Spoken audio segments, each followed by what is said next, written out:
कौवी कालू कौवे के पास जाती है और कालू कौवे को जगाने लग जाती है। उठ जाइए ना कालू जी, मुझे बहुत भूख लगी है। क्या हुआ सुंदरी, तुम्हें इतनी जोर से मेरे कान में क्या कह रही हो? मेरा कान दर्द हो रहा है। कालू जी, मेरा भोजन कहाँ है? आप तो हर रोज भोजन मेरे आँखों के सामने ही रखते थे ना। कालू जी, कुछ तो जवाब दीजिए। कालू जी। वो तो मैं नहीं लाया सुंदरी। अगर तुम घर के काम करोगी तो मैं तुम्हारे लिए भोजन लेकर आऊंगा। अगर घर के काम मैं ना करूँ तो? मैं घर के सारे काम संभालूंगा, तुम जाकर भोजन लेकर आना। पूरी घर की जिम्मेदारी तूने मेरे सर पर डाल रखी है, कुछ तो जिम्मेदारी तुम्हारे सिर पर लो सुंदरी। अरे मेरे कालू जी की जबान बहुत चलने लगी है। इससे पहले तो मेरा सारा कहना मानते थे, ये अचानक आपको क्या हो गया कालू जी? मुझे अकल आ गई है, मैं बाहर जाकर काम करूंगा और भोजन भी लेकर आऊंगा। और घर के काम कौन करेगा कालू जी? घर के काम मेरी पत्नी संभालेगी, जिसे मैंने घर संभालने के लिए शादी किया है। तो आप कहना क्या चाहते हैं कालू जी कि घर के काम मैं करूं? सुंदरी हूँ मैं सुंदरी, मैं कोई काम नहीं करूंगी। ना मैंने पहले काम किया है, ना आज करूंगी, ना कल करूंगी। मैं झुकूंगी नहीं। तो फिर ठीक है सुंदरी, मैं घर के सारे काम करूंगा और भोजन भी लेकर आऊंगा। तुम भूखी घर पर ही पड़े रहना। कालू कौवा मन ही मन सोचता है, अब देखता हूँ कैसे नहीं करती घर के काम। भूख लगने पर तो इसे चूल्हा लगाकर खाना पकाकर खाना ही होगा। वैसे तो अच्छा हुआ कि मैं बाहर से कुछ दाने खाकर घर आ गया था, वरना मैं भूखा रह जाता। अब सो गया तो अच्छी नींद आएगी। ऐसा सोचते हुए सुंदरी कौवी को देखकर हंसते हंसते सो जाता है। अरे कालू जी तो फिर से सो गए। क्या कालू जी को भूख नहीं लगी? रात भी हो गई है, मेरे पेट में गुड़-गुड़ की आवाज भी आने लगी है। अब मैं क्या खाऊंगी? उठ जाइए ना कालू जी, मुझे बहुत भूख लगी है। मुझे खाना पकाना नहीं आता, आप तो जानते हैं ना। कुछ घंटे बीत जाते हैं। अब मुझसे ये भूख बर्दाश्त नहीं हो रही है। घर पर जो है उसी से कुछ बनाकर खा लेती हूँ। फिर सुंदरी कौवी चूल्हा जलाती है। एक काम करती हूँ, सारे सब्जियाँ, चावल, दाने, मिर्च, नमक डालकर एक ही मटके में पका देती हूँ। जो होगा सो देखा जाएगा। फिर सुंदरी कौवी एक मटके में सारी सब्जियाँ डालकर पकाने लग जाती है। कालू सोते हुए ही ये सारा नजारा देख रहा था और मन ही मन सोच रहा था, अरे वाह, क्या खुशबू आ रही है खाने की। मन कर रहा है कि अभी जाकर खाऊं। अगर अभी जाऊंगा तो सुंदरी शायद मुझे खाना पकाने लगाकर खुद यहाँ सोने आ जाएगी। चुपचाप यही बैठकर सारा नजारा देखता हूँ। सुंदरी खाना खाते समय मुझे जरूर बुलाएगी। उफ, ये चावल और दाल पकने का नाम क्यों नहीं ले रहा है? बेचारी सुंदरी भूख की वजह से तड़प रही थी। कुछ समय बाद वो दाल पक जाती है। हाँ, दाल चावल तो पक चुके हैं। ये तो दिखने में खिचड़ी बन चुका है। हाँ, खुशबू बहुत अच्छी आ रही है। जल्दी से परोसकर खा लेती हूँ। फिर सुंदरी कौवी परोसकर खाने ही वाली होती है। फिर वो सोचने लगती है, कालू जी भी भूखे ही हैं। बिना भोजन के वो मुझे कभी भी सोने नहीं देते थे। आज मैंने पहली बार कुछ बनाया है, कालू जी के साथ बैठकर खाती हूँ। ऐसा सोचकर सुंदरी कौवी खिचड़ी को कालू कौवे के पास ले जाती है।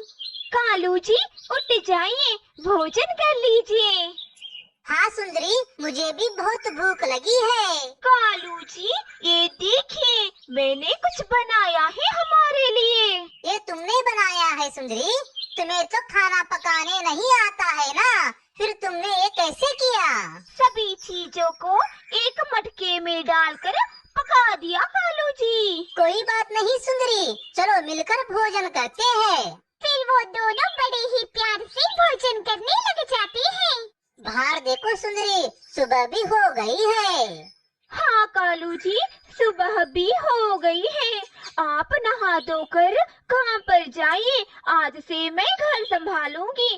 कल रात मुझे समझ आ गया कि आपको कितनी तकलीफ होती है घर संभालने में। तब तक मैं घर की साफ सफाई कर लेती हूँ। फिर हम दोनों मिलकर घास इकट्ठा करने चलेंगे। तुम मेरी ही सुंदरी हो ना?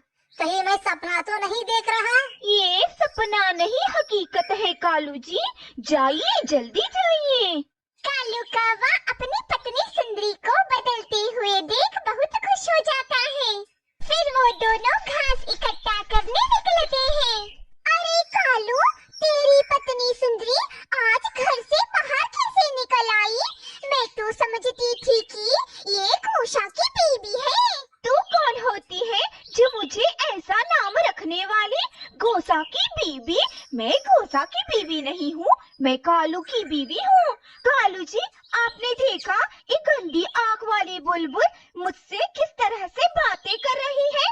बुलबुल, सुंदरी आज घर से बाहर निकली है, प्लीज उससे थोड़े अच्छे से बात करना। क्यों कड़वी कड़वी बातें कर रही हो उससे? अरे कालू, मैं तुम्हारी पत्नी सुंदरी से कड़वी बातें क्यों करूँगी भला? मैं तो बस बता रही थी कि तुम्हारी पत्नी आज बाहर कैसे निकल आई। बुलबुल, सुंदरी मेरे साथ घास इकट्ठा करने के लिए आई है। ये क्या कह रहे हो कालू? तुम्हारी पत्नी काम करने के लिए घर से बाहर निकली है? कहीं मैं सपना तो नहीं देख रही हूँ ना? अरे बुलबुल, सुंदरी के सामने क्या क्या बके जा रही है। अगर सुंदरी को गुस्सा आ गया तो सुंदरी यहीं पर झगड़ा करने लग जाएगी। पहले सुंदरी को यहाँ से ले चलता हूँ। बुलबुल, हमें घास लाने में देर हो रही है, हम चलते हैं। सुंदरी, चलो यहाँ से, हमें देर हो रही है। ऐसा कहकर कालू कौवा सुंदरी कवि को वहाँ से ले जाता है। कालू, मेरी बात तो सुनो। कालू जी, आपने सुना वो गंदी आंख वाली बुलबुल मेरे बारे में क्या क्या बके जा रही थी? मेरा तो मन कर रहा था कि उसकी जुबान नोच लूं। सुंदरी, इतना गुस्सा ठीक नहीं है। वो बुलबुल थोड़ी पागल है। इस तरह से वो सभी पक्षियों से बहकी बहकी बातें करती है। तुम उसके बातों पर ज्यादा ध्यान मत देना। चलो सुंदरी, हम घास इकट्ठा करते हैं। फिर कुछ ही देर में कालू कौवा और सुंदरी कवि दोनों मिलकर ढेर सारा घास इकट्ठा कर लेते हैं। फिर वहाँ उन दोनों के पास रानी चिड़िया भी आ जाती है। सुंदरी बहन, कालू भैया, आप दोनों ने मिलकर इतने सारे घास इकट्ठे कर लिए। हाँ चिड़िया, देखो कितना सारा घास इकट्ठा किया है मैंने। सुंदरी, आप क्यों हाँ सुंदरी कह रहे हो कालू जी? चिड़िया, कालू जी और मैंने दोनों ने मिलकर इन सारे घासों को इकट्ठा किया है। ये देखकर बहुत अच्छा लग रहा है सुंदरी बहन कि आप दोनों ने मिलकर घास इकट्ठा किया है। अगर कालू भैया अकेले ही करते तो शायद उन्हें बहुत परेशानी होती। आप दोनों को एक साथ देकर मुझे बहुत खुशी हो रही है। मुझे जाने में देर हो रही है सुंदरी बहन, अभी मैं चलती हूँ। ऐसा कहकर रानी चिड़िया वहाँ से चली जाती है। चलो सुंदरी, हम भी घर चलते हैं। फिर वो दोनों भी घास को लेकर वहाँ से उड़ जाते हैं। घर जाते वक्त सुंदरी कवि और कालू कौवे को बुलबुल फिर से मिल जाती है। अरे, आज सूरज कहाँ से उगा है? ये मैं अपनी आँखों से क्या देख रही हूँ? सुंदरी घास काट कर ले आ रही है। पागल बुलबुल। सुंदरी, मैंने तुम्हें कहा था ना, तुम इसकी बातों पर ध्यान मत दो। चलो यहाँ से। बुलबुल को बिना जवाब दिए कालू कौवा और सुंदरी कवि वहाँ से चले जाते हैं। कालू कौवा और सुंदरी कवि घर आ जाते हैं। कालू जी, अब तो हमने ढेर सारा घास भी जमा कर लिया है।